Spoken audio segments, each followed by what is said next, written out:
할렐루야. 한 주간 동안 평안하셨습니까? 명절 잘 보내셨어요? 목소리가 시원찮지 않네. 떡국을 안 드셨습니까? 할렐루야. 새해 복 많이 받으시기 바랍니다. 하나님께서 올 한 해 저와 여러분을 향한 계획이 있으세요. 그 계획이 뭐냐? 하나님의 말씀 안에 담겨져 있는데 하나님을 사랑하는 것이고요, 이웃을 사랑하는 것이고요, 그리고 우리 교회와 우리에게 맡겨주신 사명을 감당할 때에 올 한 해는 잘 되어지는 복이 있을 줄로 믿습니다. 여러분의 가정과 여러분의 삶에 하나님의 형통한 은혜가 있어야 됩니다. 그래야 삶이 기쁘죠. 살아가면서 무슨 낙이 있겠습니까? 우리 그리스도인들에게 진정한 낙은 하나님을 예배함에 있는 줄로 믿습니다. 주님을 예배하고 하나님을 섬기고 또 새해가 되어서 이렇게 건강한 모습으로 우리 성도들을 만날 수 있는 것, 이것이 하나님의 복된 은혜인 줄로 믿습니다. 그래서 오늘 주님께서 주시는 말씀, 사무엘이 말하지 않았습니까? 주님, 말씀하옵소서, 주의 종이 듣겠나이다. 오늘 우리의 귀를 활짝 여셔야 돼요. 마음의 문을 크게 열고 주님 말씀하시면, 주님, 내가 그 말씀대로 살겠습니다. 그 말씀대로 행하겠습니다. 내게 말씀을 주시옵소서. 이런 간절한 소망으로 주 앞에 나아갈 때에 우리에게 꼭 들려주시는 그 말씀, 그 말씀으로 힘을 얻어 이 세상 승리하게 될 줄로 믿습니다. 할렐루야. 요새 우리가 큐티하면서 사무엘서를 보고 있습니다. 우리가 보고 있는 그 큐티집에 보면요, 하루 동안 읽어야 될 본문이 나와 있고요, 그리고 뒷장을 넘기시면 그 본문에 대한 해석이 있습니다. 그리고 그 옆장에 보시면 그 본문에 맞는 어떤 예화라든지 글이라든지 어떤 에세이, 작은 글이 적혀 있는 것을 보실 것입니다. 저도 묵상을 하면서 그 에세이 글을 읽는 가운데 지난 주간에 이런 글이 있었어요. 부산에 있는 포도원 교회 김문훈 목사님 책에 있는 그 글을 발췌한 에세이였는데 이런 글이었습니다. 당신은 하나님을 예배하며 여러분이 앉아있는 그 자리가 편안하고 익숙합니까? 아니면 예배하고 있는 그 자리가 불편합니까? 이런 질문을 던졌어요. 여러분 어떠세요? 오늘 하나님을 예배하고 있는 이 자리 편안하고 익숙하고 마음이 푹 놓이십니까? 아니면 괜히 불편해, 네? 괜히 마음이 찜찜해. 왜 그런가? 그 원인이 어디에 있나? 우리의 영적인 문제에 있다라고 하는 것입니다. 우리가 예수를 믿고 하나님의 자녀가 되고 그리스도인이 되었습니다. 그런데 어쩌면 많은 성도들이 오늘 거룩한 주일 교회에 나와서 예배 드리는데 마음에 불편함이 있다라고 하는 거예요. 기도할 때 남들은 기도하는데 입이 열리지가 않아요. 말씀이 들려야 되는데 도대체가 무슨 말인지 귀에 들리지가 않는 것입니다. 그리고 그 말씀을 내 마음에 새겨서 이번 한 주간 그 말씀 붙들고 그 말씀에 힘입어 살아가야 되는데 말씀이 심겨지지 않아요. 그리고 시작부터 찬송은 시작이 됐는데 남들은 다 찬송하고 또 어떤 사람들은 손도 들고 큰 목소리로 입술을 열어서 노래하는데 정작 내 입술은 꾹 받쳐가지고 찬송하고자 하는 마음이 전혀 생기지 않아요. 왜 그러냐? 김문호 목사님은 이렇게 말씀하십니다. 우리의 예배 생활이 시큰둥하고 예배하는 자리가 부담스럽고 불편한 이유는 우리의 영성이 메말라 버렸기 때문에 그렇다. 이런 진단을 한 겁니다. 영성이 메말라 버렸다. 여러분, 영성이 무엇입니까? 우리가 기도할 때 막 방언으로 막 기도하고 환상을 보고 주님이 역사하시는 것이 막 눈으로 펼쳐지고, 이게 영성이 아니라, 영성이라고 하는 것은요, 예수 그리스도를 믿고 하나님을 믿은 자녀들이 거듭난 상태의 우리의 마음속에 예수 그리스도의 성품, 예수 그리스도의 마음, 성령께서 내 마음을 움직이시고 주장하시고 예배 드릴 때마다 느껴지는 그 은혜와 감동이 곧 영성이다라고 말할 수가 있습니다. 여러분, 오늘 예배하며 주님이 내 안에 계신 것이 확실히 느껴지잖아요. 그러면 나는 영적인 사람이에요.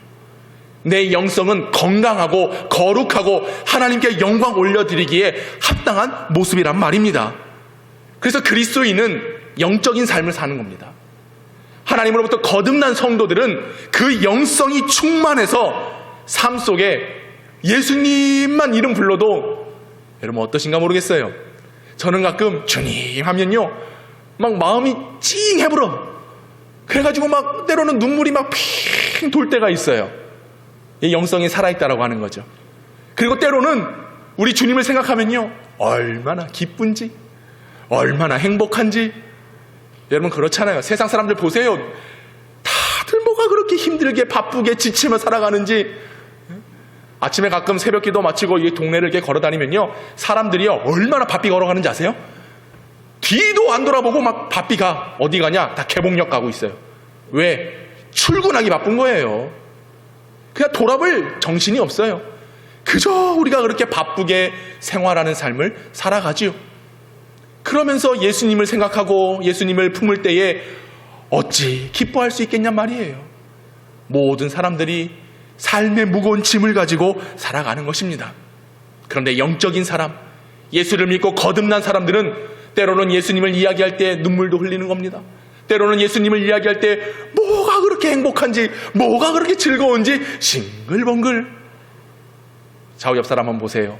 싱글벙글한지 아니면 눈꼬리가 축 처져 있는지.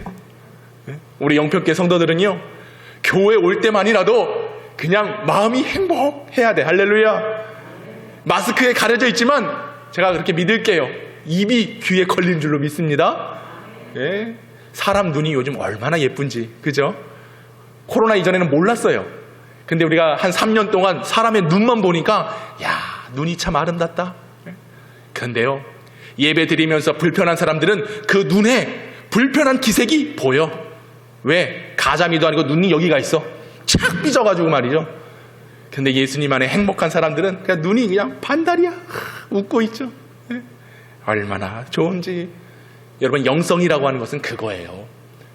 뭐 저처럼 기도 열심히 하고 할렐루야 저처럼 매일 성경 보고 그래야 영성이 일어나는 게 아니라 내가 예수님 때문에 구원받았다 할렐루야 십자가 대속의 능력으로 내 모든 죄가 깨끗이 씻음받았다 할렐루야 이게 믿어지면요 이게 확신으로 다가오면 그 사람은 영적인 사람이에요. 그래서 그 영을 가지고 주님 앞에서 기쁨으로 예배할 수 있다라고 하는 것이죠. 근데 왜 우리가 마음이 불편하고 기쁨으로 삶을 살지 못하고 예배드리지 못하느냐? 이 영적인 것이 다 말라 비틀어져 버렸어. 구원의 기쁨을 다 소멸해버리고 말았어요. 그러다 보니 예배드릴 때 마음이 불편하고 괜히 옆 사람을 보니까 괜히 짜증이 나. 쟤는 뭐 때문에 저렇게 예쁘지? 예? 뭘 옆 사람 비교해. 따라합시다. 내가 제일 예뻐요. 예. 예쁜 사람들만 그렇게 얘기하는 거예요. 자꾸 상대를 비교하고 때로는 억지로 이 자리에 나와 앉아있고 또 육신은 얼마나 피곤한지. 저도 오늘 5시에 일어나가지고 발인 예배 갔다 왔어. 피곤해. 일부 예배 때 얼마나 뜨겁겠는지 할렐루야. 막 우리 장로님들이 막 회개하고 난리가 났다니까. 일부 예배 때 얼마나 뜨겁게. 그러니까 진액을 막 쏟아가지고 그래도 하나님 내 기도했어요. 하나님 힘주세요. 2부 예배까지 하나님 버틸 수 있도록 도와주세요. 때로는 육신도 힘들죠. 지치죠. 피곤하죠. 그런데 영적인 사람들은 날로 새로워요. 왜? 예수를 찬양하고 예수를 이야기하고 예수를 노래하고 예수를 생각할 때마다 나는 영적인 사람이기 때문에 늘 기쁨으로 예배할 수 있다라고 하는 사실입니다. 그래서 여러분들 점검해 봐야 돼요. 내가 거듭난 그리스도인인가? 구원의 확신이 있는가? 그런 마음의 확신이 있다면 우리는 영적으로 메말라버린 상태가 아니라 영적으로 부욕해 된 하나님의 사람인 줄로 믿습니다. 그럴 때의 기쁨으로 예배할 수가 있어요. 왜 우리가 불편한 가운데 어려운 삶을 살아가느냐? 이유는 다른 데 있지 않습니다. 나의 영적인 생활도 세상의 환경에 영향을 받았기 때문에 그런 거예요. 우리는 일주일에 한 번 나오잖아요. 6일 동안 세상에 나아가 삽니다. 그러니 세상의 여러 가지 모습들이 얼마나 내 마음을 흔들었겠습니까? 세상의 모습이 나도 모르는 사이에 따닥따닥 붙어가지고 영적으로 메말라 버리는 상태에 이를 수밖에 없다라고 하는 거예요. 로마서 12장 2절에 그래서 이렇게 말씀합니다. 우리 같이 한번 읽어보겠습니다. 시작. 너희는 이 세대를 본받지 말고 오직 마음을 새롭게 함으로 변화를 받아 하나님의 선하시고 기뻐하시고 온전하신 뜻이 무엇인지 분별하도록 가라. 할렐루야. 성경은 말하고 있어요. 이 세대를 본받지 말라. 근데 내가 영적으로 왜 무기력해지고 오늘 예배하면서 기쁨이 없느냐? 일주일 세상 살면서 세상을 본받았기 때문에 그런 겁니다. 세상을 따라가지 말아야 되는데 세상을 따라가고 만 것이에요. 여기서 말하고 있는 세상을 본받지 말아야 된다라고 하는 것은 세상에 치우쳐서 살면 안 된다는 것입니다. 세상의 환경에 직접적인 영향을 받지 말아야 된다라고 하는 것입니다. 올 한 해 우리는 복음의 사람 예배자로 살게 하소서 우리가 기도하고 원하는 바 아니겠습니까? 복음의 사람으로 예배하는 자로 나아가야 되는데 세상의 영향을 받다 보면 세상의 영향으로 인하여 나의 영이 메말라 버리게 되는 것입니다. 왜냐하면 세상은 언제나 우리의 마음을 현혹하게 만들어버려요. 바람에 흔들리는 갈대처럼 이럴까 저럴까 무엇이 믿음인지 전체적으로 그것을 바라보지 못하도록 우리의 눈을 가리우는 것입니다. 그러니 언제나 세상을 쫓아가고 세상을 따라가고 세상을 모방하고 이런 일들이 습관화가 되어버리면 결국 내 영과 내 마음이 피폐해지게 된다라고 하는 거예요. 세상에 얼마나 재미난 것들이 많습니까? 그런데 그거 하나하나 하다 보면요 내 영이 병들어요. 내 마음이 상하게 되는 거예요.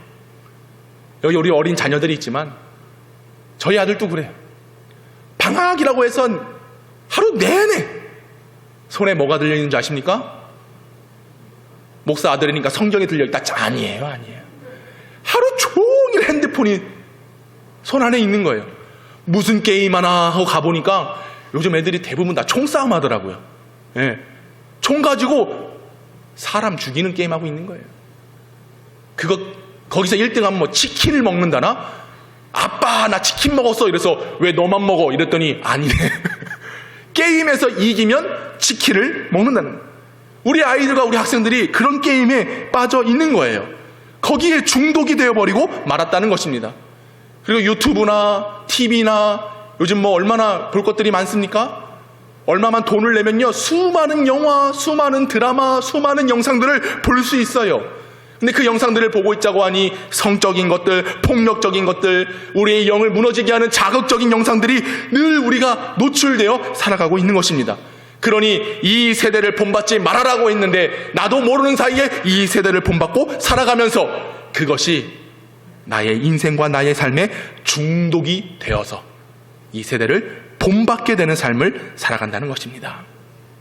중독이 얼마나 무서운지 몰라요. 처음에는 몰라요. 근데 한 번 하고 두 번 하다 보면 이것이 나의 삶을 완전히 좌지우지하는 것입니다. 여러분, 인터넷이 중독이에요.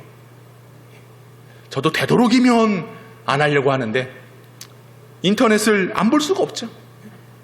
여러분, 주식도 마찬가지. 저는 주식도 안 하지만 주식하는 사람들 보세요. 하루 종일 그거 빨간불 파란불에 그냥 막 쓰러졌다 일어났다 막 그러더라고. 정신이 없어요. 왜? 중독이 되었기 때문에. 쇼핑도 중독이에요. 쇼핑도 중독. 희한하게 TV가요 채널이 돌아갈 때마다 본방송이 하나 있고 그 다음 넘기면 바로 또 쇼핑 탁 나와요. 채널을 돌릴 수가 없어. 자, 여러분 이제 1분 남았습니다. 마지막 찬스입니다. 자, 전화 거세요. 그러면 심장이 떨려. 저거 꼭 나 가고 싶은데 저거 내 건데 내가 샀으면 좋겠는데 막 이러면서 심리가 막 불안해지는 거예요. 그게 중독이에요. 그게 중독. 저만 그런 것 같네. 드라마도 중독입니다. 또 어떤 사람은요 운동도 중독이야. 운동에 미쳐버리면요 아무것도. 또 어떤 사람은 일에 미친 사람이 있어요. 워커홀릭이죠. 그냥 일하는 일에 모든 것을 다 내어 쏟는 것입니다.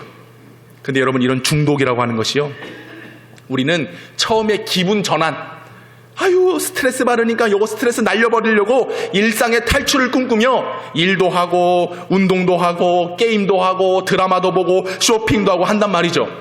그런데 이 중독의 문제는 뭐냐? 우리 인성, 우리 내면의 문제가 중독으로 연결된다라고 하는 거예요. 더 자세하게 말씀드리면 사람의 마음속에 자리 잡고 있는 죄성, 이건 영적인 겁니다.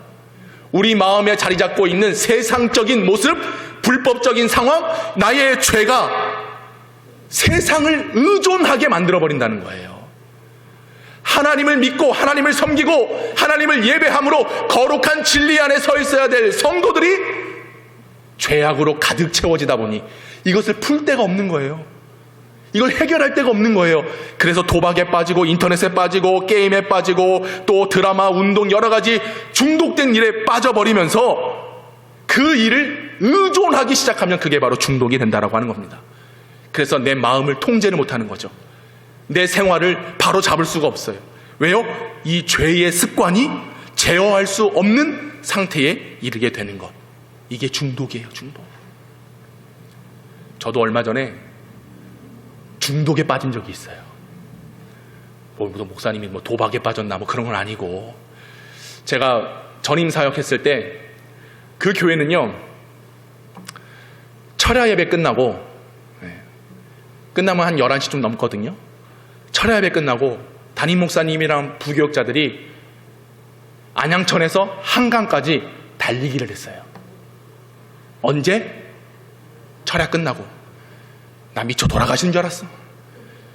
철야 끝나고 집에 가서 잠을 자야 되는데 목사님이 잠이 없어. 그러니까 늘 부교역자들 데리고 달리기를 하는 거예요. 저 신정교에서부터, 신정교 아시죠? 신정교에서 성산대교 입구까지 걷는 것도 아니에요. 새벽에 뛰는 거예요. 처음엔 죽을 맛이에요. 여러분들 해봤어야 알지. 다들 보니까 운동 다들 안 하게 생겼어. 그때 그랬단 말이죠. 달리기를 시작하는데 처음에는요, 얼마나 죽을 맛인지, 빨리 끝나고 집에 가고 싶다. 아유, 이 밤에 미친 거 아니고 무슨 달리기를 하고 있냐고 달리기를 한단 말이죠. 그런데요, 신기한 건요, 달리기를 하는데요, 런닝하이라고 그래요. 런닝하이. 처음에는 막 힘들었다가 점점점 몸이 이상해져요. 내가 지금 달리고 있는지 뛰고 있는지 걷고 있는지 망각 현상이 나옵니다. 이게 전문적으로 엔돌핀이 돌고요, 머리에 도파민이 막 생기는 거예요. 환각 증세 비슷하게. 그래서 8km, 10km를 뛰어도요, 거뜬히 뛰어요. 막 더 뛰고 싶어 막. 이게 중독이에요. 그래서 제가 그때 그 맛을 봐가지고 운동을 끊을 수가 없는 거예요. 네? 새벽이건 밤이건 기회만 됐다 하면은 나가는 겁니다. 나가서 뛰는 거예요. 왜? 그 기분이 얼마나 좋은지. 얼마나 좋은지. 근데 그렇게 하면 할수록요, 신기한 건 영적인 삶으로 점점점 멀어진다는 것을 느껴요. 목회에 집중하고 말씀을 보고 기도하는 데 힘써야 되는데 이렇게 설교하고 있으면서도 빨리 끝나고 가서 안양천 뛰어야 되겠다 이런 생각이 든다니까요. 나가서 꽃피는 봄이 오면 두려워. 꽃 보러 나갈까 봐.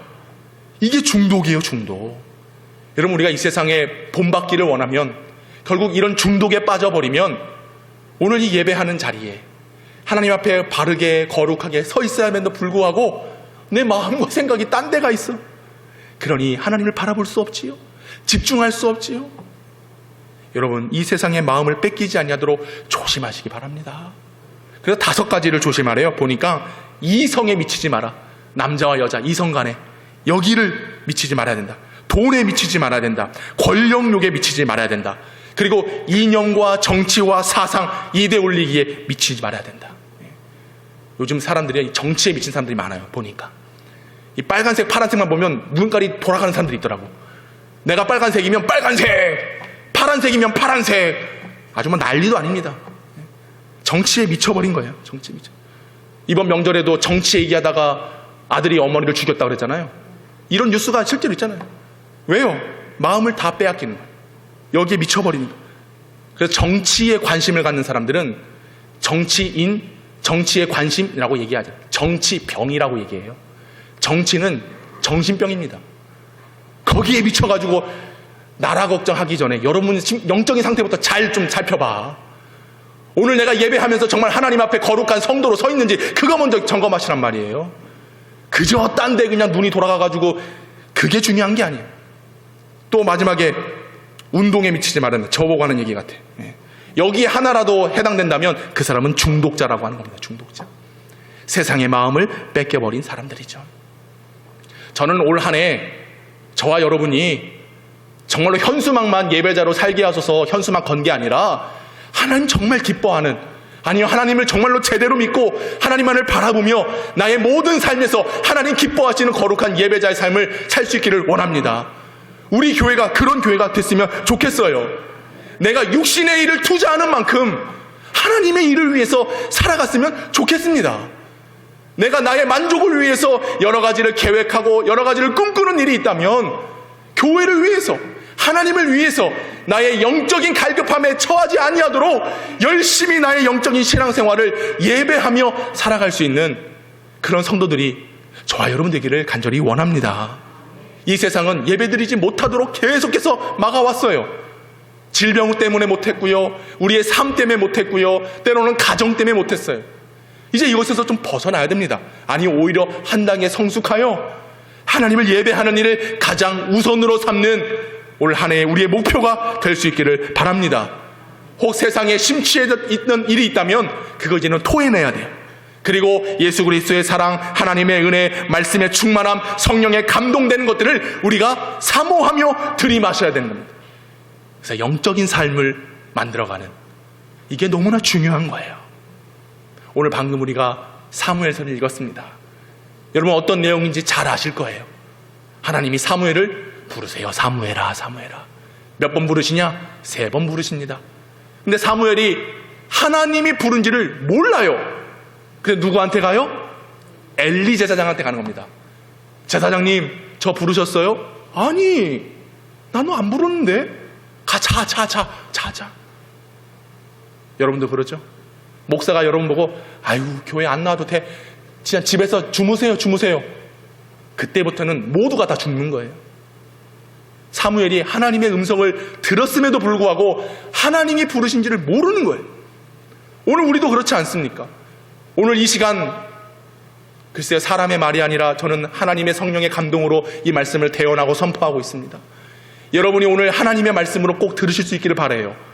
그 말씀으로 하나님이 여러분들을 부르시는 겁니다. 영평의 성도들아, 영평의 자녀들아, 나의 사랑하는 백성아, 계속해서 사무엘아, 사무엘아 부르시는데 내가 하나님의 음성인 것을 깨닫지 못해서 늘 세상으로 가는 겁니다. 사람들로 나아가는 겁니다. 거기에서 은혜를 구하고 거기서 삶의 만족을 얻으려고 합니다. 사무엘은 처음에 그랬어요. 근데 여러분, 하나님이 사무엘을 부르시는 이유는 무엇이냐? 사실 이 사무엘이 부름받은 이 시대는 이스라엘의 최악의 암흑기였습니다. 너무나 힘들고 절망적인 상황이었어요. 왜 그러냐? 여러분, 오늘 우리가 본문 1절에 보았듯이 현 시대를 이 단어 하나로 유추해 볼 수가 있어요. 오늘 1절 말씀에 이렇게 말씀합니다. 이 사무엘이 엘리 앞에서 여호와를 섬길 때에는 여호와의 말씀이 어떻대요?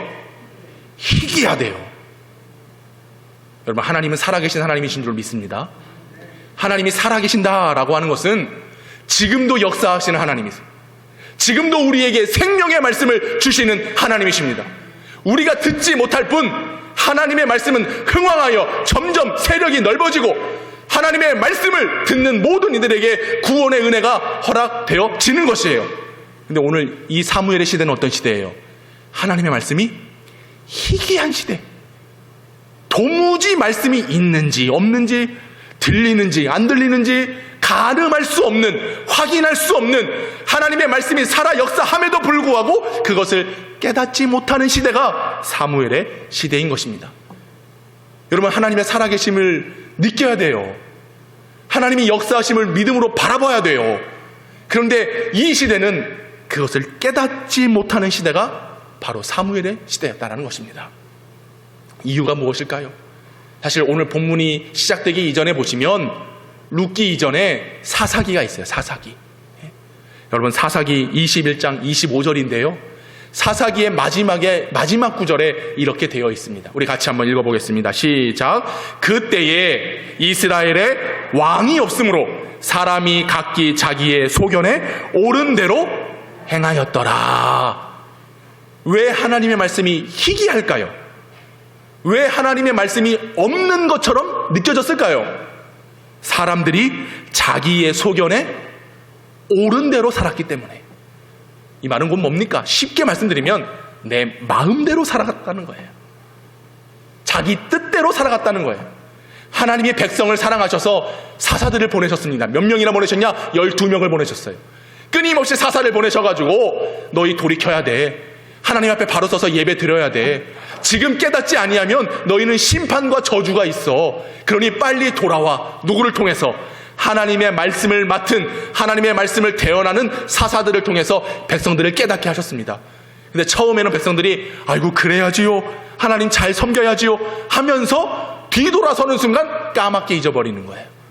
오늘 우리가 예배드리면서 이 1시간 동안은 그래, 내가 죄인이구나, 내가 세상에 중독되어 살았구나, 내가 세상을 본받아 살았구나, 이제는 회개하고 하나님 섬겨야지, 주님 도와주세요 하는데 나가는 순간 다 까먹어버리는 거죠. 그래서 일주일 동안 내 마음대로 이스라엘 백성들처럼 자기의 옳은 소견대로 행하며 살았다. 이게 오늘 우리의 모습 아닙니까?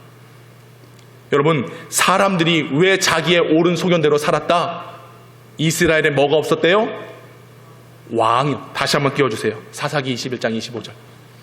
다시 한번 보세요. 시작. 그때에, 여기까지요. 뭐가 없어요? 왕이 없어서 자기 마음대로 살았답니다. 말이 안 되죠. 왕은 누구세요? 하나님. 할렐루야. 하나님이 백성의 왕이십니다. 하나님이 민족의 왕이십니다. 하나님이 저와 여러분의 왕이십니다. 그런데 사람들은 왕이 없어서 내 마음대로 살았다는 거예요. 이 말은 무슨 말입니까? 하나님을 왕으로 인정하지 않았다는 거죠. 하나님의 말씀을 경히 여겼다는 거죠.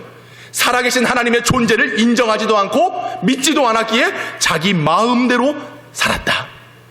오해하지 마세요. 국어사전에 이렇게 되어 있습니다. 자기 마음대로 사는 것 뭐라고 표현하냐? 지 꼴리는 대로 살았다.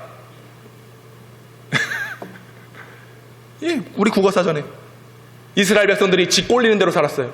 지 마음대로 살았어요. 방종했어요. 자기 뜻대로 살았어요.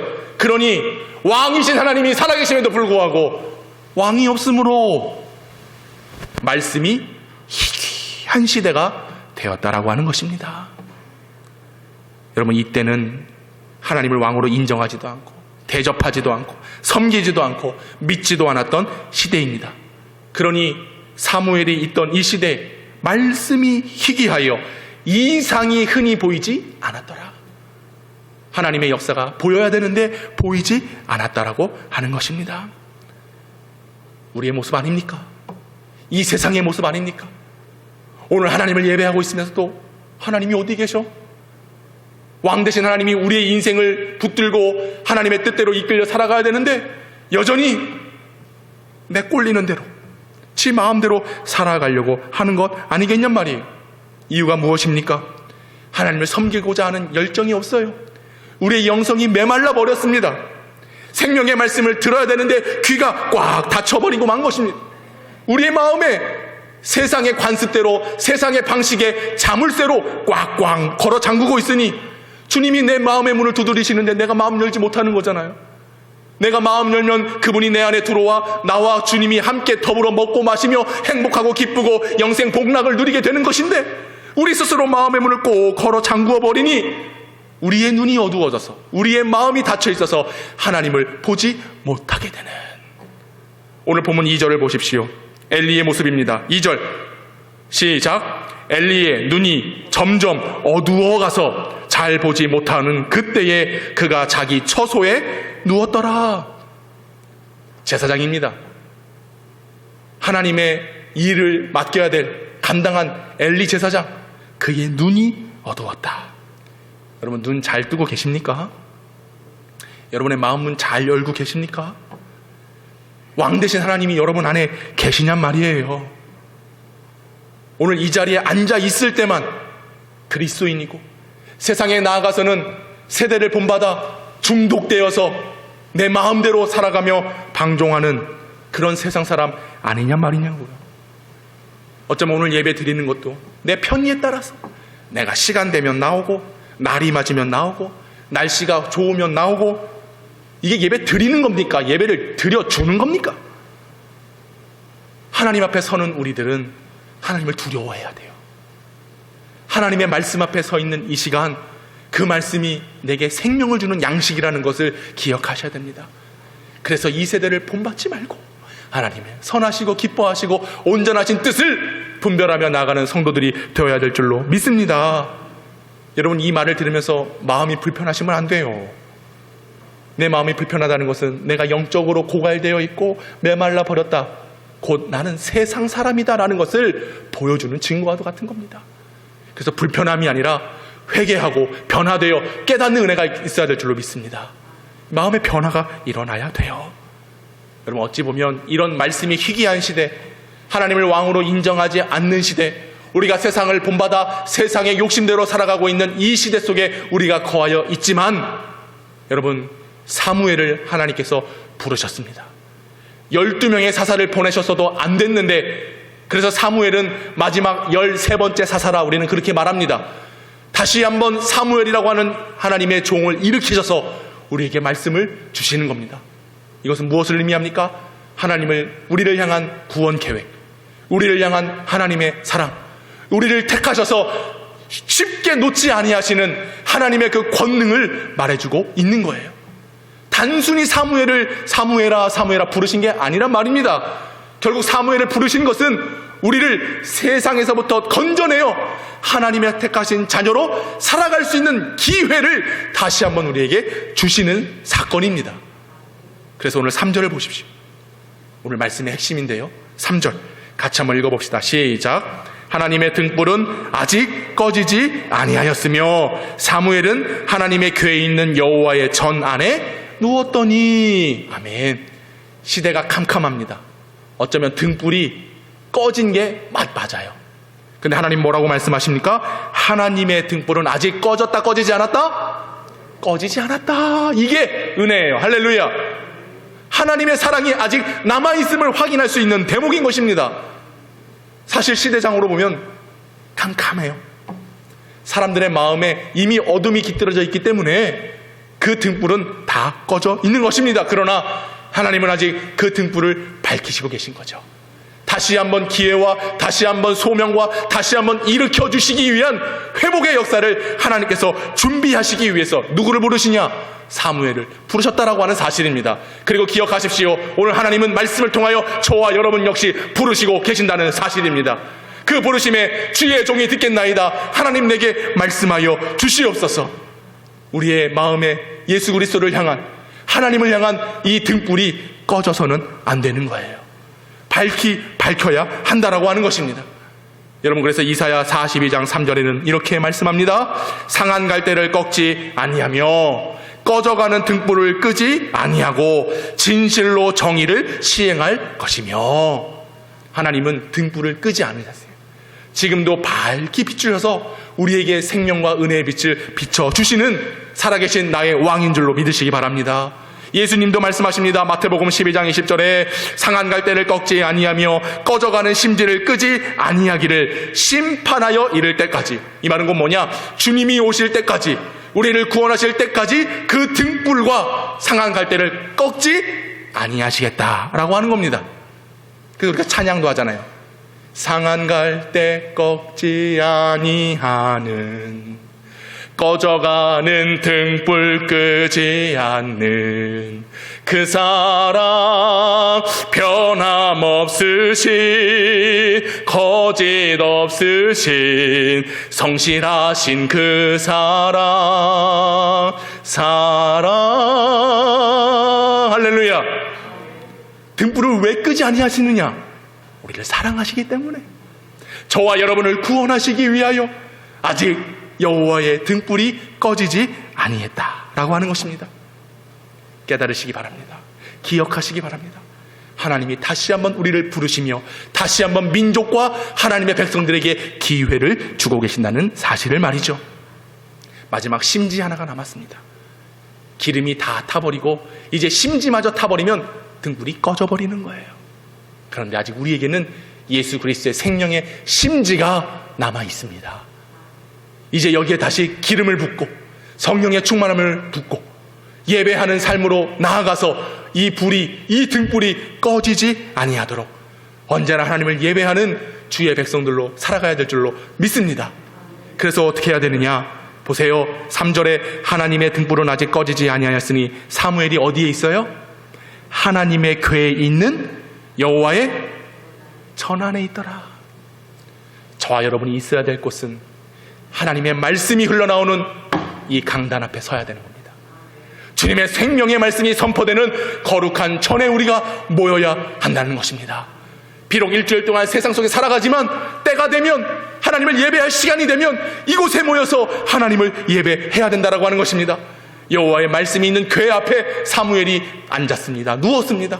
오늘 우리가 하나님의 전 앞에 모여서 말씀이 희귀한 시대에 늘 하나님의 말씀을 가까이 하고 하나님의 말씀을 묵상하고 열심히 그 말씀의 뜻대로 살아갈 수 있는 결단이 우리 가운데 있어야 될 줄로 믿습니다.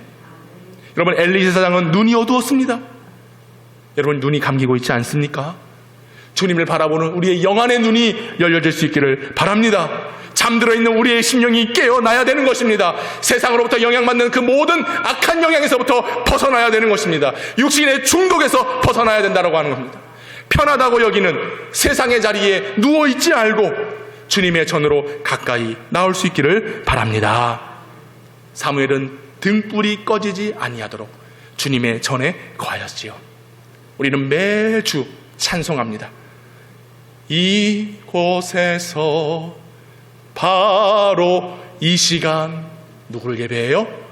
하나님을 예배합니다. 할렐루야. 결단합시다. 말씀이 희귀할지라도 우리 안에 있는 말씀의 심지는 굳게 타올라서 불을 밝히고 주님의 영광을 높여드리고, 그래서 사무엘아 사무엘아 부르시는 그 음성, 영평교회야 영평교회야, 사랑하는 목사야, 사랑하는 장로야, 사랑하는 권사야, 사랑하는 집사야, 사랑하는 나의 자녀들아, 부르실 때에 여호와여, 하나님이여, 왕 되신 주님, 말씀하옵소서. 주의 종이 듣겠나이다. 하나님 말씀하여 주시옵소서. 주의 종이 듣겠나이다. 아버지 하나님 감사합니다.